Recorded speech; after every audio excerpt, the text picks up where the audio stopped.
Hi everyone, welcome back to Banu Samee Kitchen. நாம இன்னைக்கு என்ன ரெசிபி பார்க்க போறோம்னா தீபாவளி பலகாரம் எப்படி செய்யலாம்னு தாங்க பார்க்க போறோம். ஒரே மாவை வச்சு கிட்டத்தட்ட 5 ல இருந்து 10 வகையான தீபாவளி பலகாரத்தை நீங்க 20 ல இருந்து 30 நிமிஷத்துலயே செஞ்சு முடிச்சிடலாம். அடுப்பு கிட்ட ரொம்ப நேரம் நிக்க தேவையில்லைங்க. ஈஸியா முறுமுறுன்னு செய்யக்கூடிய இந்த பலகாரம் எப்படி செய்யலாம்ன்றதை பார்ப்போம். வீடியோக்குள்ள போறதுக்கு முன்னாடி மறக்காம சப்ஸ்கிரைப் பண்ணுங்க and bell ஐகானை கிளிக் பண்ணுங்க. ஃபஸ்ட்டு ஒரு பவுல் எடுத்துக்கோங்க. இதுக்கு மேலே ஜல்லடையை வச்சுருங்க. 3 கப் அளவுக்கு அரிசி மாவு சேர்த்துக்கோங்க. எல்லா மாவையும் ஜலிச்சு தாங்க யூஸ் பண்ணோம். நான் கடையில் வாங்கின அரிசி மாவு தான் சேர்த்துருக்கேன். இதை நல்லா ஜலிச்சுக்கோங்க. அடுத்து நான் பார்த்தீங்கன்னா 1 கப் அளவுக்கு கடலை மாவு சேர்த்துக்கோங்க. இதுவும் கடையில் வாங்கின கடலை மாவு தாங்க. இதையும் நல்லா ஜலிச்சுக்கோங்க. ஏன்னா கடலை மாவில் நிறைய கப்பிகள் இருக்கும். இது எல்லாத்தையும் தூர போட்டுருங்க. இந்த கட்டிகள்லாம் நீங்கள் மாவில் சேர்க்க வேண்டாம். இதை தூர போட்டுருங்க. அடுத்து நாம் இதில் 1/2 கப் அளவுக்கு மைதா சேர்த்துக்கோங்க. இது கூடவே ஒரு 1/4 டீஸ்பூன் அளவுக்கு மஞ்சப்பொடி, 1 டீஸ்பூன் அளவுக்கு வெறும் மிளகாய்த்தூள் சேர்த்துக்கோங்க. உங்கள் காரத்துக்கு தகுந்தாப்புல சேர்த்துக்கலாம்.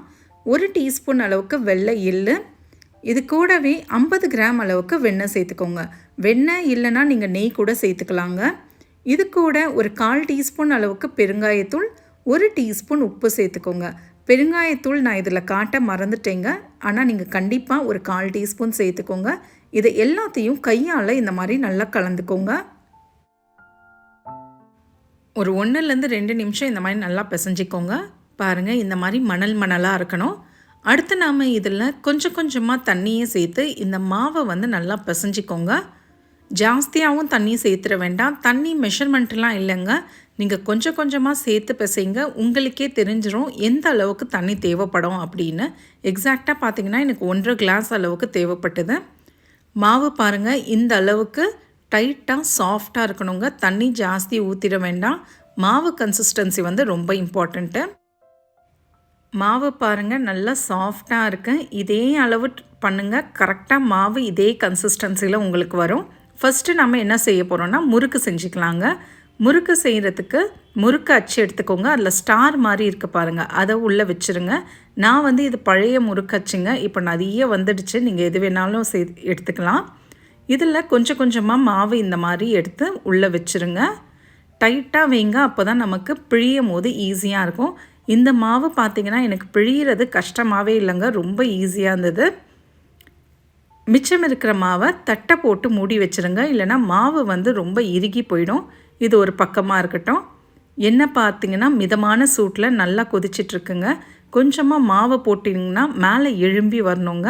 இதுதான் கரெக்டு கன்சிஸ்டன்சி.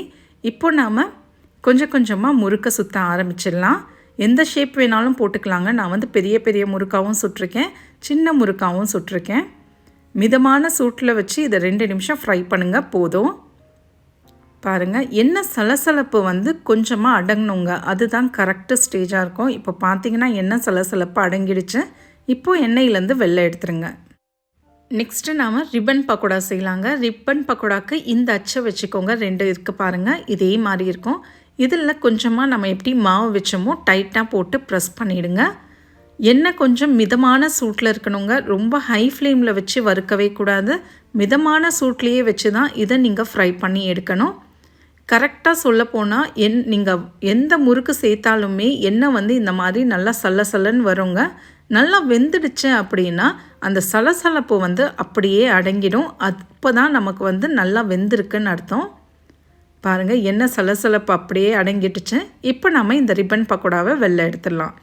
அடுத்து நாம் கார சேவ் செய்யலாங்க. அதுக்கு இந்த மாதிரி 3 கண் இருக்கிறத சேர்த்துட்டு அதே மாதிரி பிழிஞ்சிக்கோங்க.